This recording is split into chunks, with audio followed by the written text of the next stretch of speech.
오늘 본문에는 선교 역사적으로 아주 중요한 사건이 나오는데요. 로마 총독 갈리오가 바울에 대한 유대인의 소송을 다루는 데 있어 가지고 복음의 장래를 위해서 아주 중요한 결정을 했다는 겁니다. 사실상 이 사람은 기독교 신앙에 유리한 판결을 내린 것이죠. 그래서 이 판결이 중요한 선례가 되어 가지고 복음이 불법적이라는 비난을 받지 않고 공인된 종교로서 복음의 자유가 로마 제국의 정책으로 보장된 사건이기도 합니다. 그래서 이 판결을 근거로 바울은 물론 이후에 고난도 많이 받았지만 자유롭게 복음을 전하고요. 제자들을 굳게 하는 사역을 감당할 수가 있었죠. 그래서 우선 오늘 본문의 배경을 잠깐 살펴보면은 바울이 2차 전도 여행 중에 있었던 사건이었습니다. 이 지도를 잠깐 보시면은 이렇게 화살표로 초록색이 되어 있잖아요. 그래서 이렇게 진행이 됩니다. 이렇게. 그래서 1차 선교 여행은 주로 이 지역에서 있었고요. 그래서 2차 선교 여행을 출발할 때는 안디옥에서 가가지고 1차 선교 여행 있었던 그 지역을 먼저 둘러보고 이쪽으로 가려고 했는데 하나님이 가지 말라고 하셔가지고 이렇게 들어간 거죠. 그래서 여기서 말하자면 고린도가 여기에 있거든요. 그래서 아덴에 머물렀다가 이제 고린도 와가지고 전도하면서 일어난 사건입니다. 그래서 굳건한 제자가 되기 위하여 우리는 어떻게 하면 좋은가? 한번 오늘의 본문의 말씀을 통해서 살펴보도록 하겠습니다. 자, 첫 번째는요.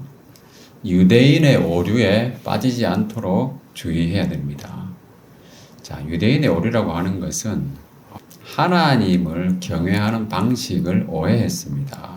자, 이 사람들이 바울을 잡았잖아요. 잡아서 법정으로 끌고 가서 하는 말이 뭐냐 하면 율법을 어기면서 하나님을 경외하라고 사람들을 권한다. 이렇게 주장을 했어요. 여기 근데 율법으로 번역된 단어는 모세 율법을 말하는 것이 아니고요. 일반적인 법을 말하는 겁니다. 그래서 당시의 로마 법을 이야기하는 겁니다.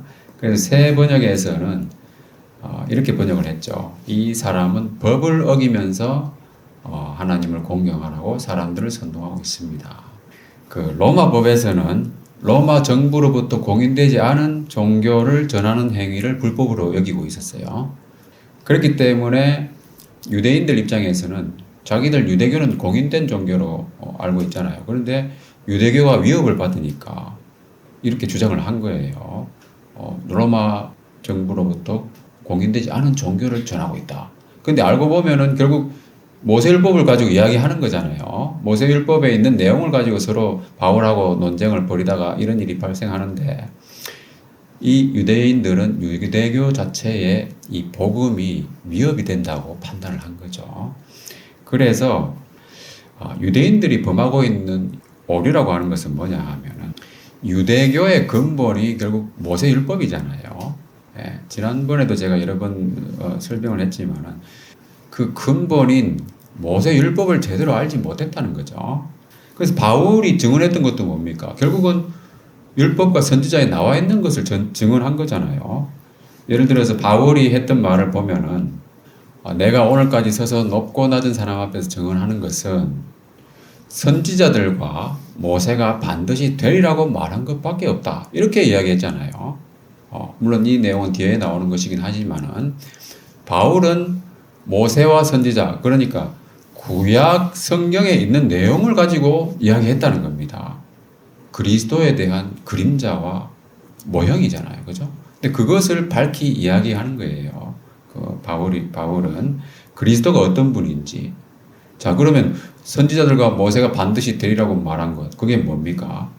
바로 그리스도가 고난을 받으실 것과 죽은 자 가운데서 먼저 다시 살아나사 이스라엘과 이방인들에게 빛을 전하시리라. 이 내용이 결국 율법과 선지자에 다 기록되어 있다는 거예요. 근데 그것을 바울이 이야기를 했는데 유대인들은 그걸 받아들이지 않았잖아요. 유대인들은 어떻게 이해하고 있었습니까? 그리스도를 정치적 지도자로 올 것으로 기대하고 착각하고 있었잖아요. 그러니까 유대인들의 오류는 뭐냐면 근본적으로 메시아에 대한 오해, 그리스도에 대한 오해라는 거죠. 그런데 율법과 선지자를 자세히 들여다보면은 그 오해가 풀리게 되어 있다는 거예요. 예를 들어서 얼마 전에 에티오피아 내시가 예루살렘을 방문했었잖아요. 예배드리러 왔었습니다. 그리고 돌아가는 길에 수레를 타고 가면서 선지자 이사야의 글을 읽고 있었죠. 예. 그 읽는 성경 구절이 뭐냐 하면은 제가 다 읽지는 않겠습니다만은 이 내용이 이사야 53장에 나오는 7절, 8절에 나오는 그런 내용이라는 거죠. 근데 에티오피아 내시가 이 내용을 읽으면서 궁금한 거예요. 도대체 이게 누구에 대한 내용인가? 그래서 빌립한테 물어봤잖아요. 그러니까 빌립이 뭐라고 했냐면은 이 글에서 시작하여 예수를 가르쳐 복음을 전했다. 이렇게 되잖아요. 그러니까 유대인들은 성경을 전체적으로 보지 않고요. 모세오경 위주로 보고 또 선지서에서는 그 모세오경과 관련된 부분만 선별해서 본다는 거예요. 그러다 보니까 읽지 않는 부분이 많고 특히 이사야 53장은 읽지 않는다는 겁니다. 그런데 만약에 이사야 53장 이 글을 읽으면 어떻게 되겠습니까? 에티오피아 내시와 같은 그런 궁금증이 생길 거 아닙니까? 그죠? 그러면서 요즘은 많이 드러나 있기 때문에 이사야 53장을 읽으면은 이게 바로 예수님에 대한 이야기구나 하는 것을 쉽게 알 수가 있는 거죠. 제가 몇 년 전에 신앙생활을 하지 않는 제 친구한테 이사야 53장을 보여준 적이 있었어요. 그 친구가 이걸 보더니 예수님에 대한 이야기네? 그렇게 이야기를 하더라고요. 믿지 않는 사람인데도 불구하고. 그러니까 당연히 율법과 선지자 골고루 읽다 보면은 그리스도가 어떤 분인가, 정말 정치적인 메시아인가, 아니면 고난받는 종이면서 우리 죄를 짊어지고 십자가에 죽으시고 부활하시는 그런 분인가 하는 걸 알 수 있다는 겁니다.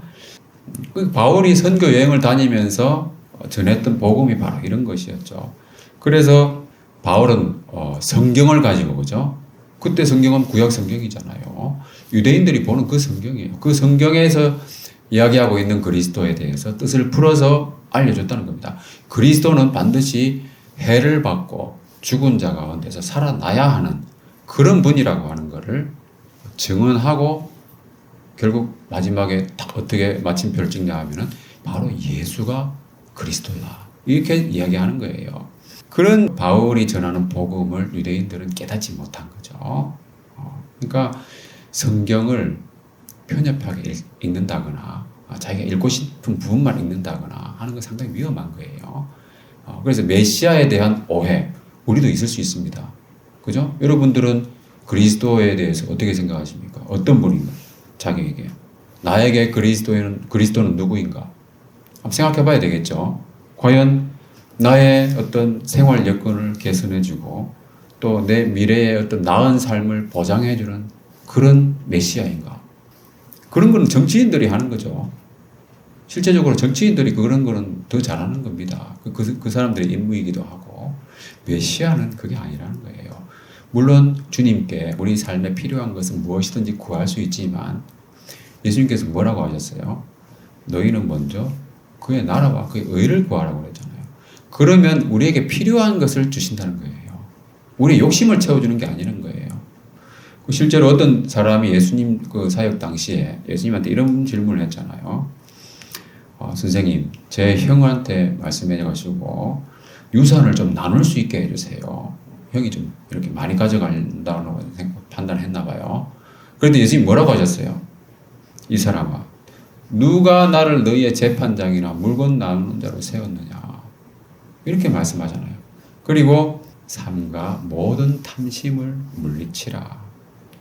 사람의 생명이 그 소유에 넉넉한데 있지 아니하니라. 이렇게 말씀하셨어요.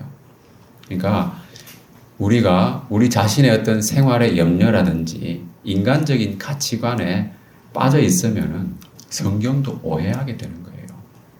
그래서 복음적인 메시지를 전하고 그것을 믿어야 되는데 그게 아니고 해방신학과 같은 그런 변형된 복음이 나오는 거예요. 그 복음이 아니고 그건 뭡니까? 변형된 신학이에요. 그 잘못된 신학인 거죠. 자기 사회에 필요한 것들을 뽑아가지고 그런 관점으로 성경을 보는 거거든요. 상당히 위험한 겁니다. 그러다 보면 이단도 나오고 하는 거예요. 해방신학도 이단의 일종이죠, 말하자면. 그러니까 유대인들은 하나님이 주신 완전한 율법을 가지고 있으면서도 그 율법의 근본 정신이라든지 의미를 깨닫지 못했다는 겁니다. 그래서 그리스도를 오해하고 있었고 바울의 증언을 받아들일 수가 없었던 거죠. 근데 참 중요한 건 뭐냐 하면은 이 깨닫는다고 하는 것이 인간의 지혜로 되는 게 아니라는 겁니다. 그죠? 근데 이것도 모세 율법에 명시되어 있는 거예요.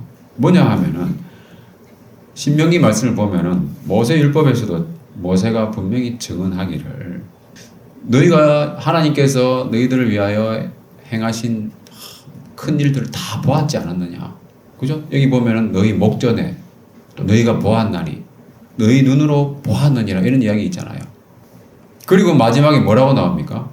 그러나 깨닫는 마음과 보는 눈과 듣는 귀는 오늘 여호와께서 너희에게 주지 아니하셨다. 이렇게 이야기하고 있습니다. 그 모세 율법에 이게 나오잖아요. 그죠? 그럼 유대인들이 이 말씀을 읽었을 때는 어떤 마음을 가져야 되겠느냐 하는 겁니다. 인간의 지혜로 깨달을 수 있는 게 아니잖아요. 그죠? 그리고 눈으로 본다고 해서 깨닫거나 믿을 수 있는 게 아니라는 거예요. 하나님께 속한 것은. 그렇다면 이 말씀을 유대인들이 읽었다면 하나님께 기도해야 되겠죠. 하나님, 우리에게 이제 깨닫는 마음을 주십시오. 보는 눈을 주십시오. 그죠? 듣는 귀를 주십시오. 기도해야 되지 않겠습니까? 그 바울이 전했을 때 도대체 무슨 말인지 모르겠으면은 저게 무슨 뜻인지 깨닫게 해 주십시오. 그렇게 기도하는 게 정상이라는 겁니다. 그런데 그들은 그 하나님이 주신 법을 아주 자기들의 선민의식을 부추기는 데만 사용한 거죠. 인간적인 자만심과, 그죠? 그 선민의식에 사로잡혀가지고 이방인들을 멸시하고 그랬잖아요.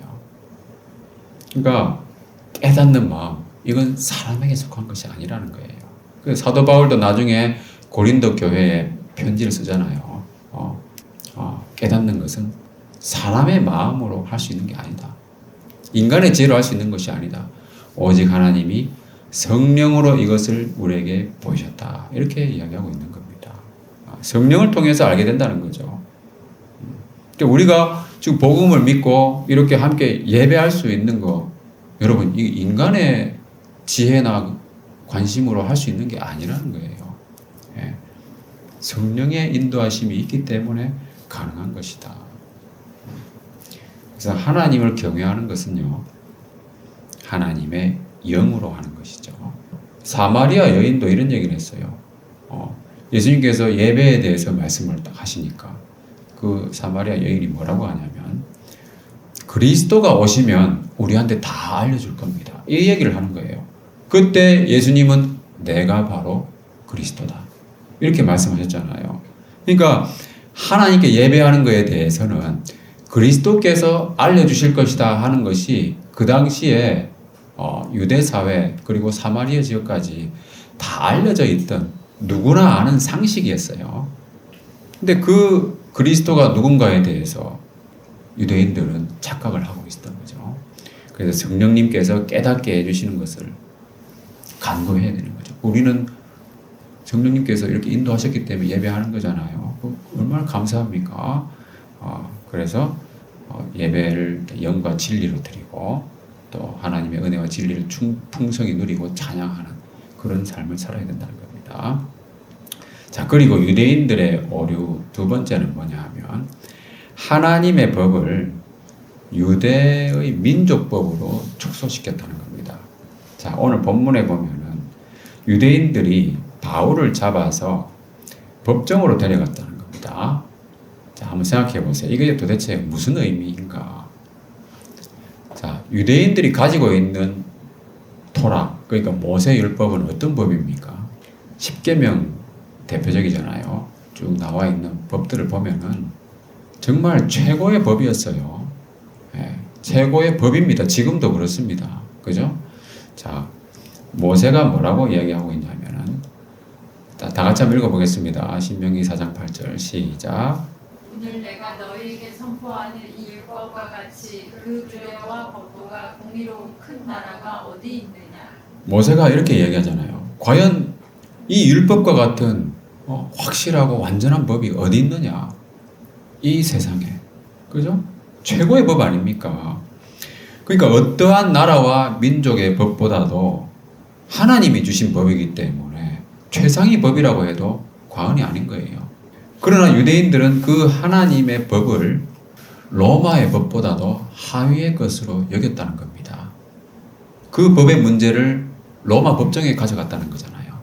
그러니까 법 체계상 하위법에서 해결되지 못하면 상위법에 가져가잖아요. 상위법에 호소하잖아요. 그 원리입니다. 그러니까 유대인들이 스스로 모세 율법 그리고 선지자 구약 성경에 나와 있는 거 이걸 스스로 해결 못하니까는 그 하나님의 법을 로마 총독한테 해결해 달라고 법정에 가져갔다는 거 아닙니까?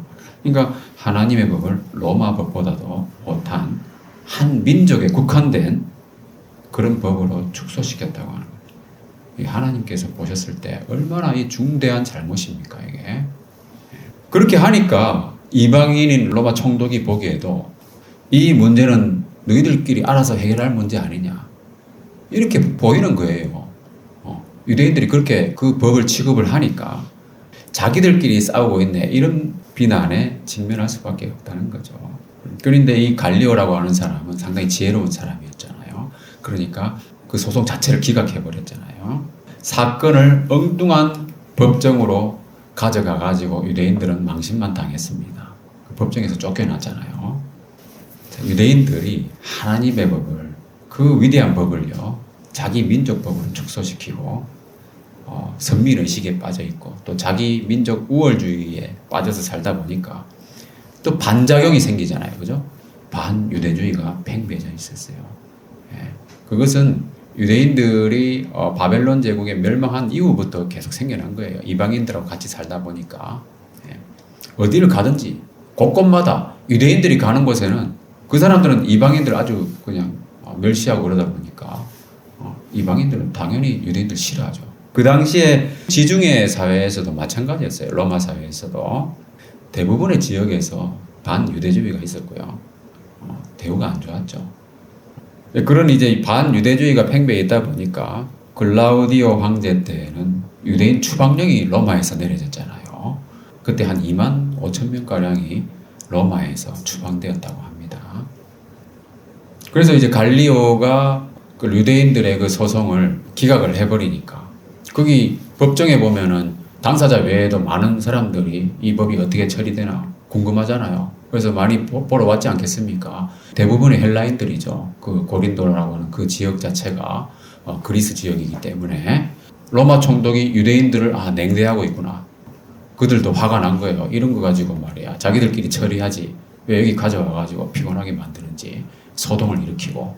그러니까 그 대표 자격으로 있는 회당장 소수대네를 잡아가지고 법정 앞에서 때렸다고 돼 있잖아요. 이게 모든 사람은 유대인이 아니라 헬라인들을 말하는 겁니다. 얼마나 창피하고 모욕적인 일을 당하고 있습니까? 유대인들이. 그러니까 하나님의 그 의롭고 완전한 법을 자기들 입맛에 맞게 자기들의 세상적인 야망의 도구로 사용했다고 하는 그런 유대인들의 오류였습니다. 그리고 이 종교적인 문제를 법정에 끌고 간다는 것은 참 어리석은 일이죠. 이 사도 바울도 이 교회 내에서의 분쟁에 대해서 이런 책망을 했었죠. 너희 중에 누가 다른 이와 더불어 다툼이 있을 때 구태여 불의한 자들 앞에서 고발하고 성도 앞에서 하지 않느냐. 교회 내 분쟁을 그러니까 로마 법정에 가지고 간다는 건 참 어리석은 일이라는 거예요. 예수님 믿지도 않고 그런 사람들한테 가서 그걸 판결받으려고 하는 거에 대해서 바울이 책망하고 있는 겁니다. 너희 가운데 그 형제간의 일을 판단할 만한 지혜 있는 자가 이같이 하나도 없느냐. 참 어리석다는 겁니다. 최고의 법을 가진 자로서 어찌 하위 법에 호소하겠느냐. 스스로 해결해라 하는 겁니다. 이 뒤에는 어떤 얘기가 나오냐 하면은 차라리 불의를 당하는 게 낫지 않냐. 차라리 속임을 당하는 게 손해를 보는 게 낫지 않냐고 이렇게 이야기하는 거예요. 법정에 가져갈 바에는. 따라서 우리는 어떤 삶을 살아야 되겠습니까? 최상위 법 아래에 있는 자로서 은혜 안에 살아야 된다고 하는 겁니다. 자, 우리가 기억해야 될 것은요. 우리가 속한 법은 세상의 모든 법보다 위에 있다고 하는 사실입니다. 심지어 모세의 율법보다도 더 위에 있는 거예요. 그것은 죄와 사망의 법이잖아요. 모세 율법은 정죄하는 법입니다. 그러나 지금 우리는 어디에 있습니까? 은혜 아래에 있다고 하는 말은 뭡니까? 생명의 성령의 법 아래에 있다는 거예요. 죄와 사망의 법에서 우리를 해방하는 최상위 법이죠. 성령의 법. 근데 이 법은 뭐냐면 바로 인간의 법정에서 다룰 수 없는 초월적인 법이라는 거예요. 오늘 본문에서 로마 총독이 스스로 인정했잖아요. 이것은 내가 처리할 문제가 아니라는 거예요. 그 갈리오가 이 사건을 처리하게 되면 골치 아파질 거라고 하는 것 때문일 수도 있겠지만 결과적으로는 판결 자체를 거부했잖아요. 이거 판결할 수 있는 문제가 아니라는 거예요. 인간의 법정에서 다룰 수 없다는 것을 나타내고 있는 거죠. 그리고 이 법은 인간의 법이 금지할 수 없는 성령의 법이라는 겁니다. 유대인들이 그렇게 방해했지만 갈리오가 그렇게 판결한 이유가 뭡니까? 이 바울이 아무런 폐해를 끼친 게 없지 않느냐. 그죠? 그 사회에 악행을 행한 게 아무것도 없잖아요. 그죠? 오히려 사도 바울은 사람들을 기쁘게 하고 섬기고 평안을 주고 그런 메시지를 전했던 거예요. 사람들이 얼마나 기뻐했습니까? 고난 가운데서도 사람들은 핍박을 받으면서도 바울이 전한 메시지로 기뻐했잖아요. 그 성령의 기쁨이라고 표현하고 있거든요. 갈라디아서 말씀에도 보면은 다 같이 읽어보겠습니다. 성령의 열매 시작. 오직 성령의 열매는 사랑과 희락과 화평과 오래 참음과 자비와 양성과 충성과 온유와 절제니 이같은 것을 금지할 법이 없느니라. 네, 누가 이런 열매들을 금하겠습니까? 성령의 9가지 열매를 맺는 삶은 정말 법 없이도 살 수 있는 그런 사람이 되는 거예요.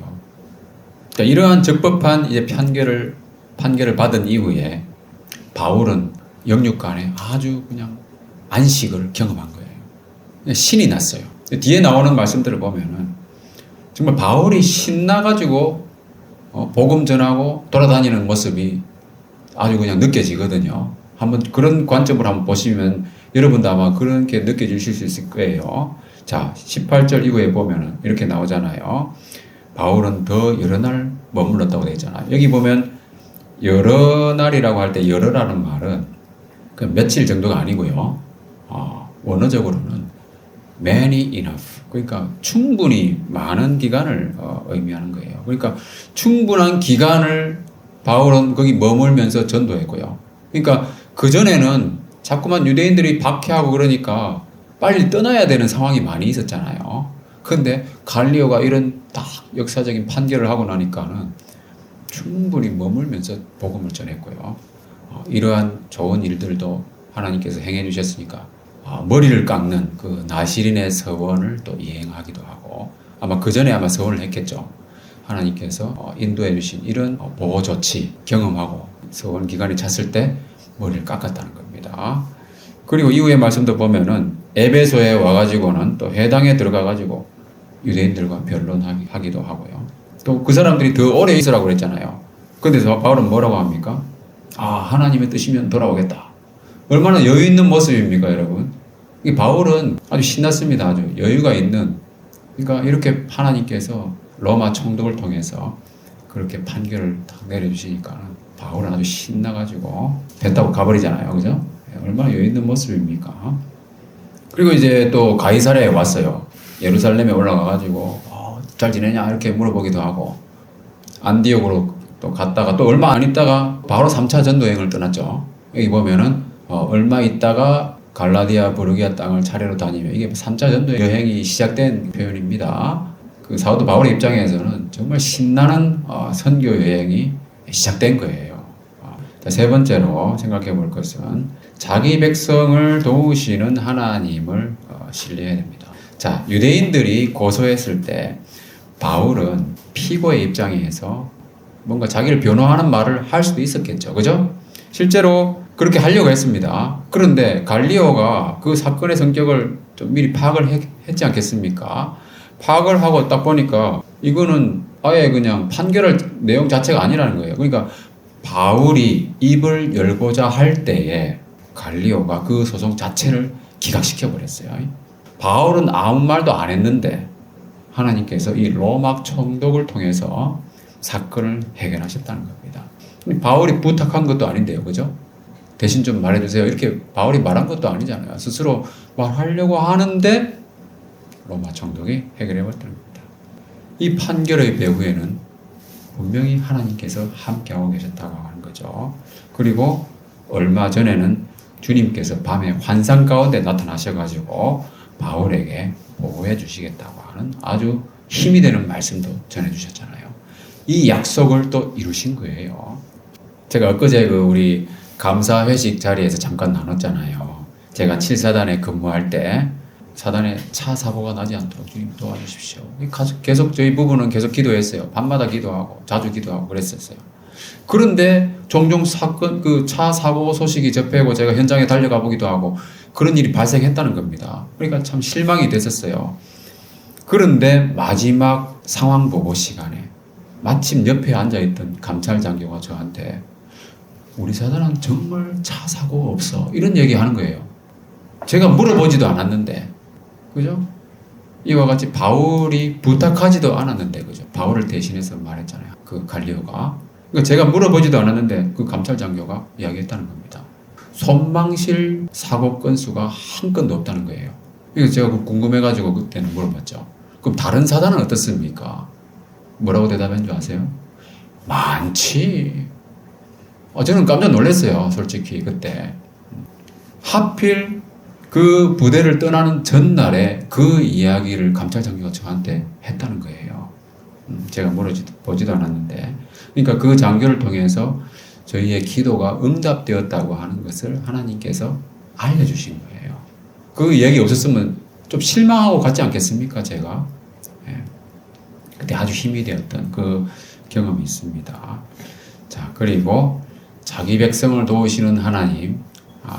두 번째는 새신자를 배려하시는 하나님에 대해서 한번 생각해 볼 수 있습니다.